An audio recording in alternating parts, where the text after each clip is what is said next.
moment of silence at Chatter Hall here in Nairobi, candles lit, to remember the lives that were lost in the Westgate attack on the 21st of September 2013. And we are saying indeed, never again. We're looking at the lives that were changed, the destruction that the country has gone through, and we're looking at the way forward. Where are we as a country? Where do we go from here? Where did we go wrong? Can we hold hands together as a country and move forward in one direction, in a direction that will leave us united as a people? That is the question we are asking tonight. That is the discussion we have been having since tomorrow. It is a discussion we will finish by the end of this discussion. You're watching KTN Bottom Line. Our hashtag tonight is After the Siege. We're looking at the experiences, we're looking at the lessons we have learned, and we're charting the way forward. But first, let's take a look at the top stories tonight.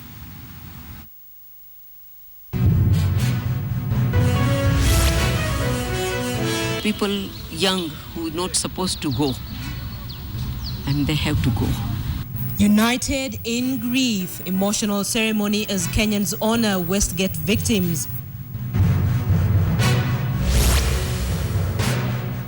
We use our local informants, we are using our crime preventers, because good enough, they know within their setting, they are aware of who is part of their community. Lessons from Uganda, Uganda's tactics in fighting terror. There is no need to flog a dead horse. Bensouda needs to be told by the rest of the world to drop these cases because they have no standing. No to the ICC. Jubilee leaders urge the president to ignore ICC. Someone says,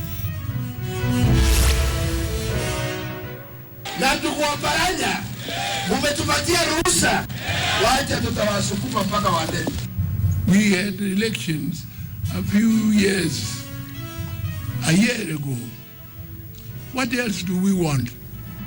And blazing the trail, referendum campaigns on the rise.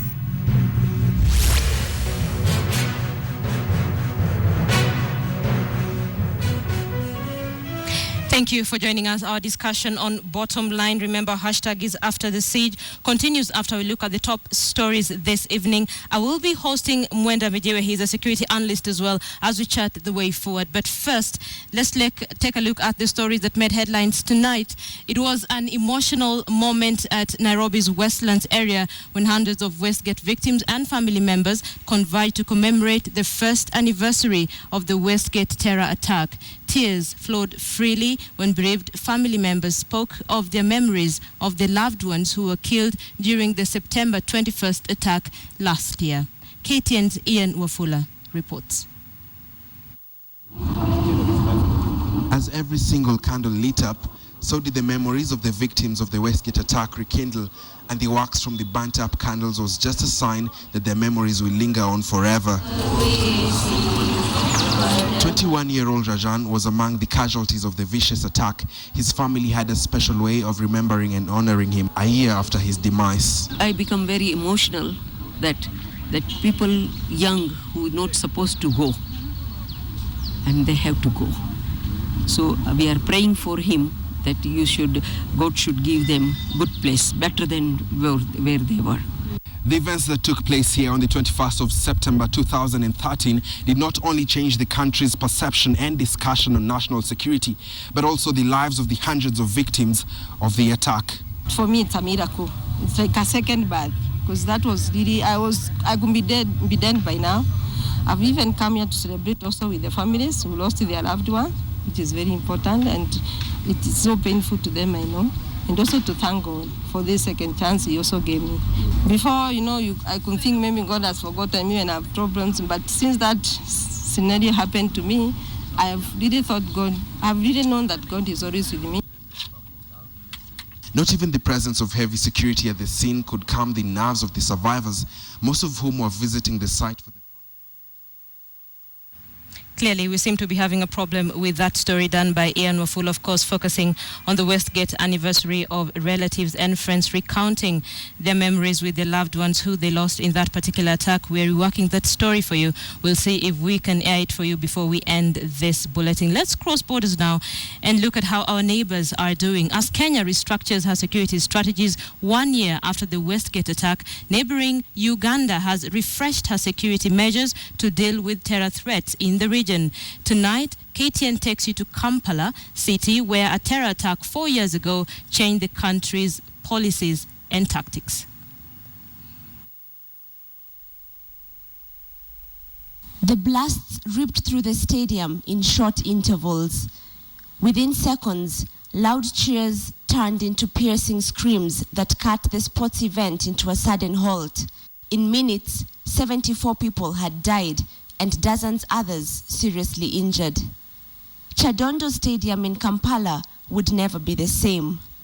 We had a lot of people here, mostly youths. That is when it happened. We had 2 bomb blasts.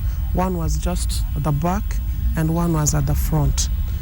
Somalia's extremist group Al-Shabaab announced that they were behind the attack. The group called it a warning shot to Uganda and Burundi, 2 countries that were heavily involved in the Somalia incursion to flush out Al-Shabaab militants. 4 years on, despite vivid reminders of that fateful day, Chadondo Stadium stands tall. Since we got the bomb blast, when we have any finals for football, the turn-up is poor. And for those who are there, if we try to switch on football, they all go away. Not all. Okay, the rugby players will stay. But for those who watch football, they intend to give you excuses. Okay, let me go watch it from home. UBC is going to show us, well, such things, eh? It's really changed a lot, because as you see that place, now it is fenced. Before it wasn't. It was an open place with only those logs at the end, just to separate the road from the pitch. The stadium bombing changed a lot for Uganda. Then you come here. You feel, even here, you feel it. Ugandan security agencies have had to rethink their strategies. So the crime preventers are like also the eye contact that we have in places where we are not. And this one even includes in the non-gazetted area, border areas, because good enough, they know within their setting, they are aware of who is part of their community. Ugandans also have their version of the Nyumba Kumi initiative. The country is prioritizing intelligence gathering in its anti-terror combat. These neighborhood engagements have been actually helping, and we've also told our intelligence officers that whatever, never undermine information. Even if it appears like it is not something of concern, your duty is to get to forward that information. This is what you got, and then we can get arrangements of building on that. Even though Kenya has suffered numerous attacks linked to the Al-Shabaab, Uganda appears to be grappling with similar challenges. East African leaders are deliberating on a security pact to help deal with the terror threats in the region. The hope being that past scenes, such as those witnessed in Chadondo Stadium in Uganda and Westgate Mall in Nairobi, remain just that, the past. Asha Mwilu, KTN. Let's bring you back to the country and the decision by the International Criminal Court to summon President Uhuru Kenyatta for a status conference next month has reignited debate over the ICC cases. Several leaders say the ICC should terminate the case against the president since the prosecution has admitted it does not have enough evidence against him. The start of the trial against President Uhuru Kenyatta at the International Criminal Court has been delayed several times.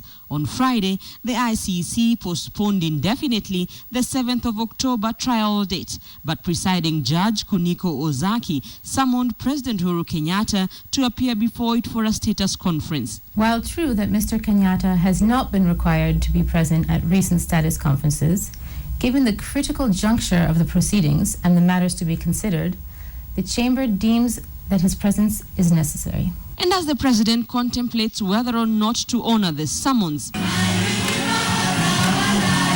at the Tumutumu Girls High School in Nyeri County, leaders who had accompanied Deputy President William Ruto during the school's 50th anniversary celebrations delved into the ICC matter. Mrs. Bensouda does not need prayers.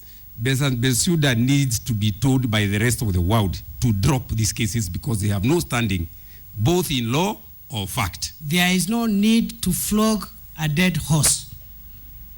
Hakuna haja ya kupiga farasi ambaye amekufa, ni maiti. Kesi ya ICC ilikufa zamani. We are asking Bensouda with sincerity, aachane na hii maneno. Kesi imekwisha. Earlier this month, the prosecution team asked for the case against President Uhuru Kenyatta to be postponed, citing lack of evidence and seeking more time to gather evidence. We are perplexed that a prosecutor can stand in front of the world and ask to be given a chance to go and collect evidence to prosecute somebody who is already in court. As a prosecutor, uwezi peleka case kotini, alafu unaenda kutafuta ushahidi. Unapaswa uwe na ushahidi before you take you drag anybody to court. The ICC says the 8th of October status conference will question the president over claims that the Kenyan government is withholding information requested by the prosecution team. The president, his deputy William Ruto and Joshua Arap Sang are facing crimes against humanity charges at the ICC over the 2007-2008 post-election violence. Rita Tinina, KTN. Let's focus on another thorny issue. Retired President Daniel Arap Moi is asking politicians who are campaigning for a referendum to back down and instead support development initiatives of the Jubilee administration. Speaking at Sacho High School, Baringo County, the former head of state at the same time appealed to Kenyans and the country's current leaders not to be distracted by the referendum politics, terming it a waste of time and resources. Moi said it was ironical for people to begin thinking of another election just a year after the last general election. Moi was addressing students, parents and members of such a community during the 23rd baptismal ceremony at the school.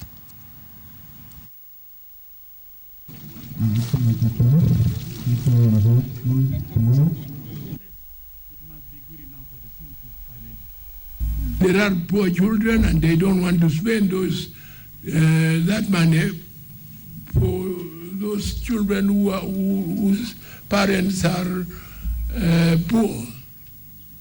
Not talking about individuals and so on.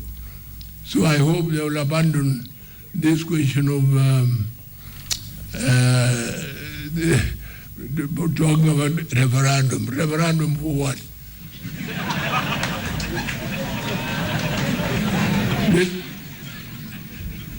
We made a decision a year ago, and that's enough. Let's move this discussion forward. We started this discussion yesterday. We hope to end it by today. And by the close of this discussion, we hope to know where we are as a country, what solutions we need to come up with, and how exactly do we get there. Remember, we have a team at Charter Hall that will be driving this discussion as well. But here in studio, I have Mwenda Bijewesh. He is a security analyst. Thank you for joining us on KTN. Thank you. If you were to rate the security situation in the country, what sort of rating would you give it? Well, on a scale of 1 to 10, 10, yes. I would give us 3.5. Why? Because as the government has aptly said, which I agree to a very large extent, we've abandoned, or rather for the last 20 years plus, we kind of did not invest in our security infrastructure. All the mega scandals of Anglo leasing, 90% of them were security related. We do not have means today to deter crime, for example. We do not have a forensic laboratory. Someone commits crime and they know they can get away with it. because we do not have any security infrastructure that could, help pin them and, hold them to account for what they did. Someone can rape and run around. Terrorists can kill people at Westgate, and we do not even have forensic ability to find out, did we kill them, or it's some bodies of some Kenyans that were left there, or how many were they? So on a scale of 1 to 10, I think we are, and I'm being very fair to say 3.5. Maybe it should be 3. All right, I've changed the 0.5 to 3. All right, you've said we do not have systems to deter crime. We do not have a system to deter terrorist attacks in the country. Yesterday, I hosted Professor Midamba from KCA University, and he said the reason why we are being attacked as a country is because we do not have deterrence. Why would we need deterrence? What sort of deterrence do we need as a country? It's a wide scope of deterrence, to deal with various crimes. For example, the Operation Usalama Watch, that is actually a tactic in counterterrorism called deterrence.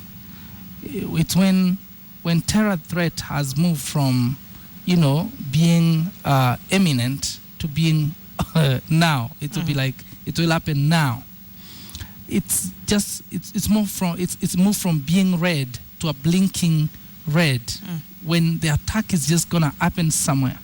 You remember what led to Salama Watch was, among other things, the vehicle-borne IED they found in Mombasa, which they said 2 others were not found.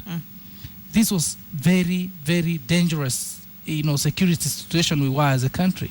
And if you remember, UN, United States Embassy, UK Embassy, everybody went on high alert, Now, it needed someone to stop this kind of an imminent attack, which you didn't know where it came from. And so in counterterrorism, an operation that is done to deter such a high alert situation is called deterrence. So what can we do as a country right now where we can deter attacks, especially from the Al-Shabaab group? Absolutely. I think I had my co-panelists, earlier, those that are at Charter Hall, say that it's intelligence. Let me tell you something, Linda. If we do not invest in intelligence, it does not matter if we buy the best counterterrorism fighting equipment, take our Recce squad or Rangers to the best training around the world. If we do not have intelligence, all they will do is stay in Gilgil or stay at Roiro, because we do not have a way to know. The best form of deterrence of terrorism is investing in intelligence collection. So basically, our greatest undoing has been intelligence. And I wish the new intelligence SAR, who has come into office with a big, CV of success, I wish this gentleman could take intelligence to where President Moi had it. Mr. Moi had his conventional intelligence gathering machinery, but he also instituted unconventional. He had people on payroll to collect intelligence who are called the special branch. But Mr. Moi had civilians, regular mwananchi, if Moi wanted to know what was going on in my village, I have a small village back home in Meru County called Kembo. If Mr. Moi had nyenyenye in Kembo and wanted to find out, you just call someone there. Mr. Moi believed in conventional intelligence and unconventional intelligence. If we want to get it right, we must involve regular Kenyans, the gentlemen working on the end of the streets, the motorcycle riders, border riders. We need to invest hours on those guys, selling in the restaurants. Basically, it's a collective effort. If we do not do that way, we will always have it wrong. All right, just hold on as I put the rest of the team at Charter Hall on notice. I'm coming back to you so that you can perhaps ask your panel, and the people at Charter Hall if indeed they think that NIS has played a role in putting this country where it is. But Yvonne, just hold on for a while. So you're saying our biggest problem is intelligence. The government is trying to come up with Nyumba Kumi. Will it work? Well, Nyumba Kumi was born soon after Westgate. Our problem is we do not have a national security strategic plan. We are letting terrorists be the ones to lead us to what we should be doing. Nyumba Kumi was not conceived even before that financial year. So a big idea was, announced, the security minister announced, and then there was no money. So Nyumba Kumi was made to do what I call taxing. They went to the runway, and they have been waiting there for 1 year. They've not been able to take off. Yeah, they are led by a brilliant team. To be honest, I have have great regard for the chairman of Nyumba Kumi, Mr. Kagudi. You see the Nakada thing happening now. He set that infrastructure in place. I think he can do it, but the gentleman has not had money for the last year. Now they've given him a couple of billions. I really wish he could take off now, because Nyumba Kumi is a brilliant idea. If it's implemented. The entire team at Chatter Hall here in Nairobi, thank you so much for the discussion we've had since yesterday. Let me finish it off on this side with Mwenda Mijewe, security analyst. Thank you for staying with me. So we're looking at solutions. We're looking at where do we go from here. You had said initially our biggest problem is NIS. What do they need to do from now on? They should recruit, regular Kenyans and not think that information is only available to those with university degrees. While they have those, they should go mashinani to that common mwananchi and recruit them into the system. It's very shocking. You go into organizations, into schools, into places. You try to locate for an NIS, even informer, and there's none. So they should involve everybody in gathering intelligence. They should not be mean with money, because information is expensive. Government should fund NIS. NIS should use that money to buy information. If we don't buy information, then we'll always be behind the terrorists. Nyumba Kumi, yes, no? Nyumba Kumi, I believe the chairman and his crew can now leave the runway. They have 6 billion. They should take this to some level and we see if it works. If it doesn't work another year from now, then we may want to assess it and downgrade it and do something else, maybe empower community policing. But I have no doubt that the will and the leadership, they're able to do it. Number 3, I think we also need to quickly move into involving the communities. We must do community counterterrorism, dissemination of information to involve everybody. Number 4, of course, we should revert to our security forces. But Mwenda, there is a problem, because there seems to be a division. Kenyans do not trust the security forces, because the last time we had bottom line at the coast, they were saying they don't trust the police. They don't trust the security system. I think we should bridge that gap, and the police of the past that was police force has now become police service. So we should really bridge that gap. The police should do everything in their capacity to bridge the gap, to appear to Mwananchi as caring, as loving, as able to handle their situations without intimidating them. If we don't bridge the gap, then we'll always have that rift between the communities and the police that serve them. Of course, I was saying quickly that we should also invest heavily in our counterterrorism response lethal squads, like the Reke squad, like the Rangers.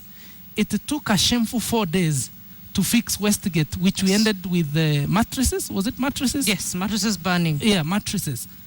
That should not have been so. Reke squad can be more empowered to fix that problem within hours. Terrorists of this day have gone a step higher. They come to die. When they come to Westgate, they're not coming to kill and run or take hostages. They've come to die. So we should kill them quickly, because the longer we allow them to stay in that building, the more people they will kill. Now, how do we kill them quickly? We must empower the young men in the Reke squad, the Rangers in the military, to come in quickly, tactically, and with maximum force. We missed Westgate a chance to show the world what we are made of in this country. It looks like we have no special forces in this country after Westgate. Finally, our porous borders are part of the problem, part of the reason why we are here as a country. What do we do? These terrorists found their way here, weapons found their way in here, and I think they are fixing it now by the new digitalization of registration of persons. But also our borders are still very naked. If we have regions of this country that we feel are more threatened, we have enough security forces that we can deploy out there. I think in the past there was the idea of arming a part of the immigration department with firearms, so that they're able to deal with the smugglers, to deal with the poachers across the borders. And I think that's an idea that maybe we should advance. Again, of course, we must involve the county governments in security and counterterrorism. I do not really like 100% this idea of security belongs to national government. Then what is the governor there for? I think if we allow the governor to be in charge of his county security, then we can hold him more accountable and more responsible than take him to court, like we've seen a few governors going to court. If security in his county has gone wrong, then we can really not just take him to court, we can literally fry him. So I think we should devolve a measure of our national security to the county governments. And of course, to close, we should not forget that these times have changed. Everybody must be mobilized in the country, from the might to the low, because this terrorism thing can hit anyone, and Westgate told us about it. Mwenda Mbijiwe, thank you so much for sharing your opinion with us. Thank you. We have been speaking to Mwenda Mbijiwe, a security analyst on the security situation in the country, where we are, the solutions that we need to be focusing on. We thank you for staying with us. We thank you for watching KTN since yesterday. You have been watching Bottom Line. Our hashtag has been After the Siege. You have been looking at the attacks that we've had, the experiences that we have gone through as a country, as individuals, and if indeed we have healed, and in that healing have we moved forward. Thank you for watching. Have a good night. I'm Linda Ogutu.